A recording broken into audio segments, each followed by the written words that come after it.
गीता 18 के श्लोक नंबर 62 में भगवान स्वयं कह रहे हैं कि अर्जुन उस परमेश्वर की शरण में जा जिसकी कृपा से परम शांति व शाश्वत स्थान अर्थात सतलोक को प्राप्त होगा। वो परमेश्वर कौन है, कहाँ है, कैसा है, जानने के लिए कृपया अवश्य सुनिए जगत गुरु तत्वदर्शी संत रामपाल जी महाराज के अमृत वचन।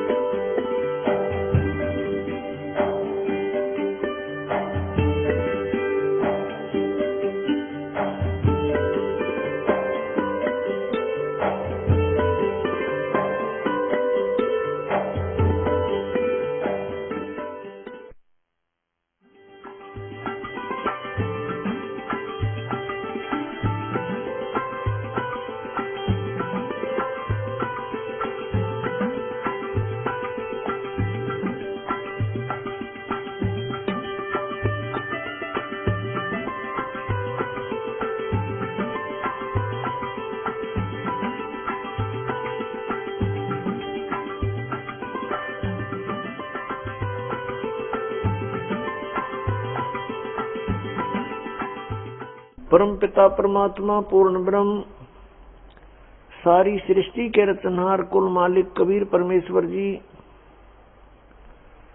ये हम सब आत्माओं के उत्पत्ति करता है, ये हमारे पिता हैं। जितनी भी आत्माएं यहाँ इस काल के जाल में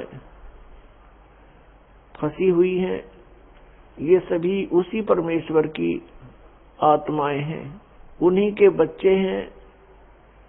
इस काल भगवान ने हमारा यहाँ पर दुरुपयोग कर रखा है। उसके लिए परमात्मा स्वयं आकर के ये जानकारी देते हैं कि बोली आत्माओं, तुम जहां रह रहे हो ये इस काल कसाई का स्थान है। पुण्यात्माओं, आज तक हमें किसी ने ये ऐसा ज्ञान नहीं दिया जिस कारण से हम इसी पीड़ा को, इन्हीं दुखों को और इसी प्रोसेस को, जन्म और मृत्यु, आजीवन इस पेट को ही पालते रहना, इस सारे प्रोसेस को हम यहाँ एक रूटीन मान लिया कि सबके साथ हो रहा है और ऐसा ही होता है, ऐसा ही होगा और यही फाइनल सिस्टम है यहाँ का। इसलिए हमें कोई ऑब्जेक्शन नहीं रहा। कोई मरो या कोई बचो, कहीं अकाल गिरो, कहीं पर फ्लड आ जाओ, तो हम बाकी बचे हुए सोचते हैं कि हम सुरक्षित हैं। बस हम इतना ही जानकर अपने आप को सुखी महसूस करते हैं। लेकिन जिनके ऊपर वो आपदाएं आई, वो भी पहले ये समझ रहे थे हम सुरक्षित हैं। अपने आत्मा इसको बहुत गहराई से सोचो, एक इस पर गहन चिंतन करो। वैसे नहीं एक कान से सुनी दूसरे में निकाल दी, ये कोई सत्संग सुनना नहीं होता। श्रीमद् भगवत गीता अध्याय नंबर 11 के श्लोक नंबर 32 में ये गीता ज्ञानदाता श्री कृष्ण जी में प्रवेश करके बोल रहा है और वो कह रहा है कि मैं काल हूं, मैं सबको खाऊंगा, सबका नाश करूंगा। भगवान नाश करता है कभी? और जो नाश करता हो भगवान नहीं हो सकता, परमात्मा नहीं है, अच्छी आत्मा नहीं है। और यहां सब कुछ हो रहा है तो ये जिसके अंतर्गत हम रह रहे हैं ये परमात्मा नहीं है। श्रेष्ठ आत्मा, अच्छी आत्मा नहीं है। परम माने श्रेष्ठ, अच्छी। अब फिर प्रश्न उठता है कि फिर परमात्मा कौन है? परमात्मा कबीर साहब हैं, सत्य पुरुष। सत्य पुरुष उनकी उपाधि है, नाम उनका कबीर देव, कबीर साहब, कबीरन, खबीरन, खबीरा, जैसे हम अपनी लैंग्वेज में बोलते हैं। जैसे पलवल को परवर बोलते हैं, पलवल के वहां आसपास के क्षेत्र के रहने वाले ग्रामीण पलवल शहर को परवर बोलते हैं। अगर वो परवर कहते तो भी उनका उद्देश्य पलवल की तरफ संकेत है, उनका उद्देश्य पलवल को समझाना है। तो ऐसे ही कबीरन खबीरन खबीरा कबीरा, ये कुरान शरीफ में लिखा है। ये भाषा भिन्न होने से संकेत कबीर साहब की तरफ ही है। जैसे वेदों में कबीर देव, कबीर, उसको ये व्याकरण के ज्ञाता, उस कबीर को वो कवि बोलते हैं, जिसका कवि बनता है, तो वो कवि साहब समझ लो। हम उसे कबीर देव, जैसे कबीर देव तो लिखना ही पड़ेगा, तो हम कबीर को वह बोलते हैं, तो कबीर साहब कहने लगे। देव माने साहब कहो, परमात्मा कहो, भगवान कहो, अल्लाह कहो। तो परमात्मा कबीर देव हैं।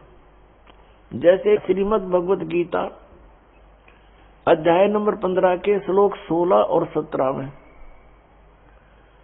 3 पुरुष बताए हैं। एक सरपुरुष, अक्षर पुरुष और तीसरा परम अक्षर पुरुष। सरपुरुष कहो ते सरब्रह्म कहो, अक्षर पुरुष कहो चाहे अक्षर ब्रह्म कहो, परम अक्षर पुरुष कहो चाहे परम अक्षर ब्रह्म कहो। गीता जी अध्याय नंबर 8 के श्लोक नंबर 1 में अर्जुन ने पूछा कि भगवान आपने 7 में अध्याय के 29वें श्लोक में जिस तत्ब्रह्म के विषय में जानकारी दी है वो किम तत्ब्रह्म, उसका उत्तर गीता ज्ञानदाता ने 8वें अध्याय के 3रे श्लोक में दिया कि वो परम अक्षर ब्रह्म है। परम अक्षर ब्रह्म कहो, परम अक्षर पुरुष कहो। पुरुष माने भी परमात्मा और ब्रह्म माने भी परमात्मा, स्वामी प्रभु। अब यहाँ ये ब्रह्म जो है ये है सर्वब्रह्म, लेकिन ये ब्रह्म प्रसिद्ध हो रहा है।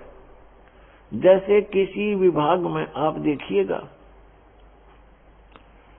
तो उस ऑफिस में कार्य करने वाले व्यक्ति अपने उच्च अधिकारी को, जैसे इरिगेशन डिपार्टमेंट है उसमें एक्सियन ऑफिस होता है, तो एक्सियन ऑफिस के अंतर्गत जितने भी वहां कर्मचारी, अधिकारी, सुप्रिटेंडेंट, क्लर्क उसके अंतर्गत कार्य करते हैं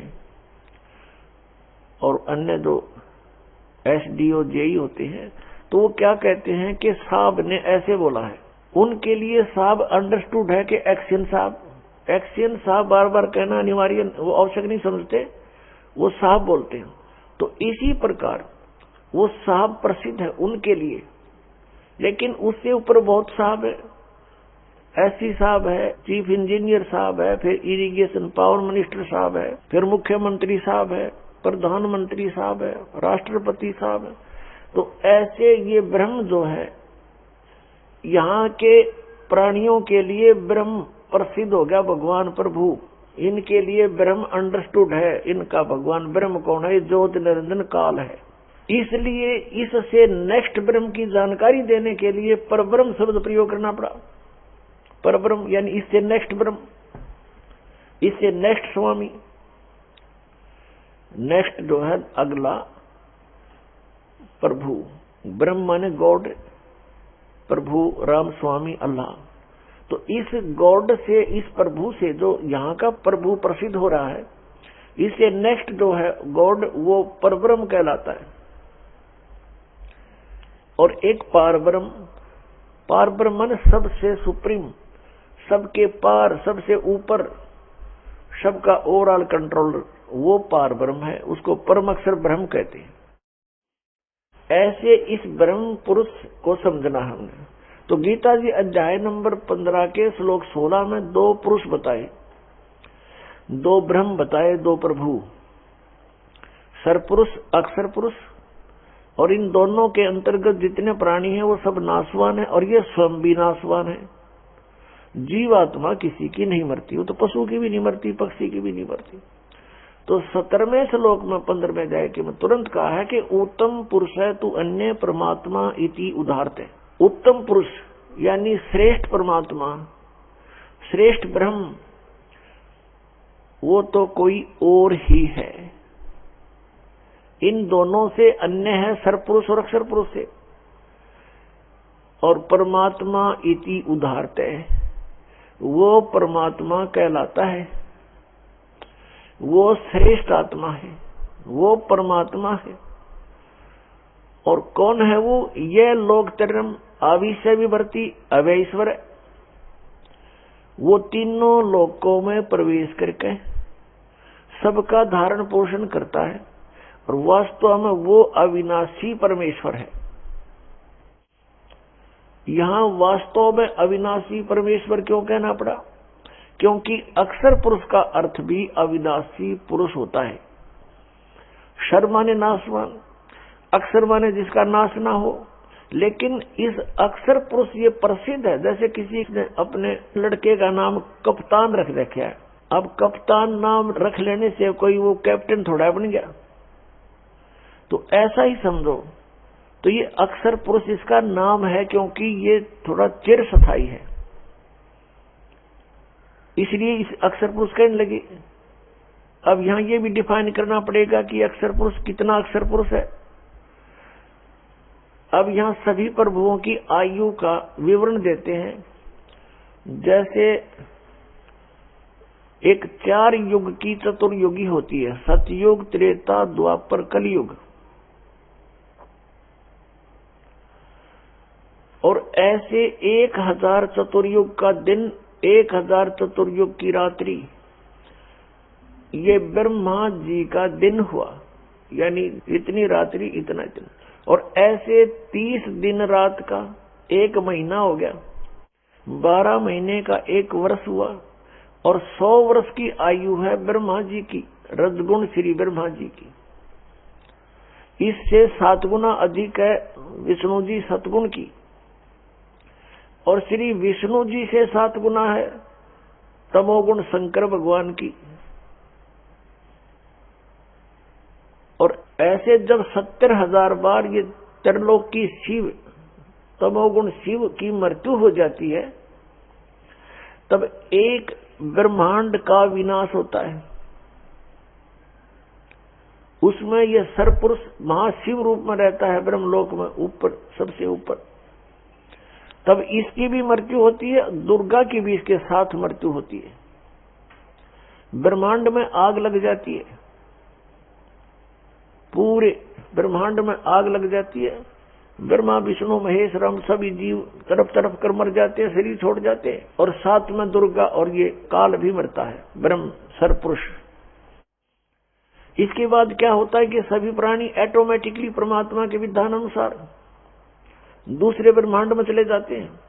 21 ब्रह्मांड है इस काल भगवान के, ब्रह्म के, सरपुरुष के, सरब्रह्म के, ज्योति निरंजन के।